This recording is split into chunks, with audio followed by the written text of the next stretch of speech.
So we're going to take a look at a work problem here, and we'll talk about setting up the integral. We probably won't calculate it. So we have a cylindrical tank that's laying on its side 10 feet under the ground. The radius is 4 feet and the length is 10 feet. How much work is done to empty the tank up to ground level if it's full of water? So the situation is the tank is actually going to be laying on its side this way, and then the water is being emptied up to the surface over a distance of 10 feet.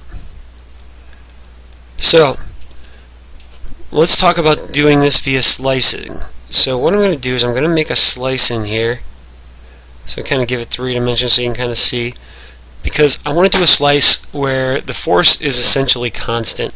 So I need to just do a slice that is perpendicular to the direction I'm moving, because that's where the force would be constant, because we have a varying force, because as the water is emptied we have less water, so the weight of the water is changing. So first off, let's talk about finding the, so we have our ith slice here. Let's talk about finding the volume on that ith slice. Now part of it's easy. I'm going to give it a thickness of delta x. I'll use x as my variable. So one of its dimensions has got a height of delta x. So what we have is a rectangular shape, kind of like a box. Now this length, no matter where my slice is always going to be the same. It's got a length of 10 feet, so that'll always be 10. And then I've also got some kind of distance going this way back here. Now depending on where my slice is, if it's up here it's more narrow, if it's down here it's more narrow, so that is something that's varying. So let's give that a name. For instance, we might call it W sub I. So there's our varying part. So we have 10 W sub I delta x. Now at this point what you should notice is we have a variable W sub I, but we're going to be integrating with respect to x. So we have to find a relationship between those two. So let's take an end view of our tank. And then I'm just going to draw a line for our slice. And I know that W sub I I've called it going all the way across. And we probably should get also in what x sub I is. I'm going to let x sub I be the distance from my slice to the ground. There's an infinite different amount of ways we could do this, but I want to let the x sub I be the distance I'm going to move that slice, because I think it'll make my integral a little bit easier. W sub I is this guy. So we need a relationship here. Well, we need to think about what it is we know. So I'm going to put in the center of my circle, because I do know the radius of it, and then I've got some distances in here. So this side is 1/2 W sub I. This side, let's see if I can get an arrow in here. This side here, well, I know this distance is x sub I. I know this distance is 14 because I got 10 feet from the ground plus a radius of another 4 feet. So that side is 14 minus x sub I. So I have a right triangle where I know 3 of the sides, so kind of making a bigger picture so you can see it. That's my triangle here. I know this side is 4.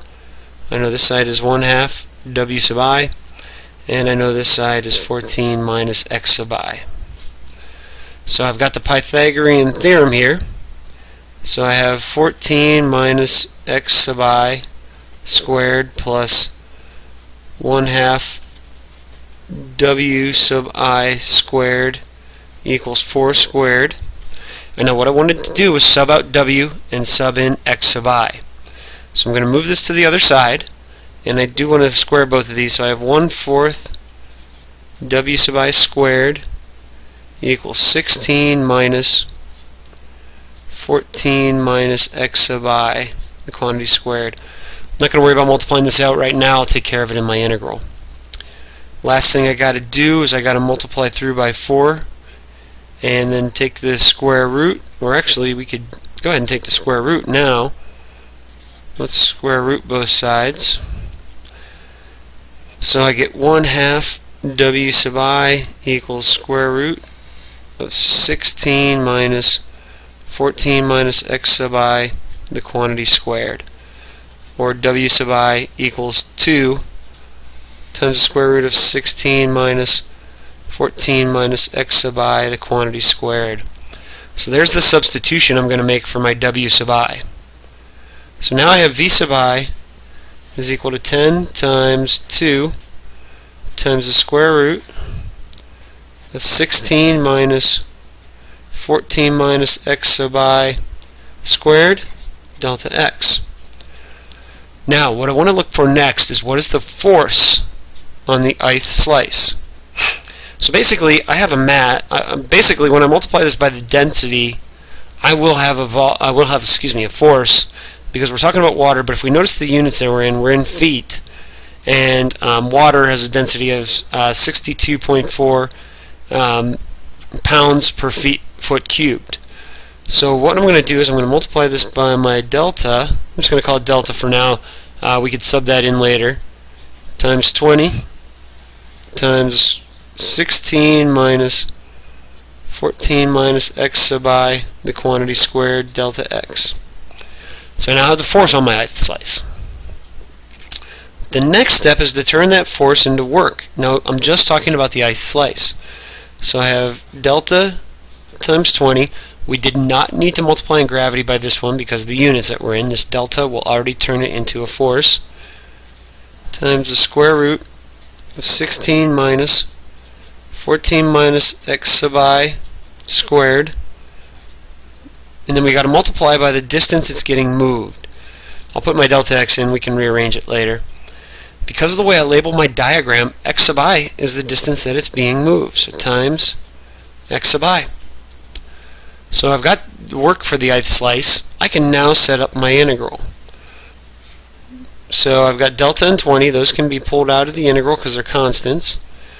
X, I dropped the sub i's because now we're continuous, we're no longer in a discrete situation. That's 14 minus x, quantity squared, dx.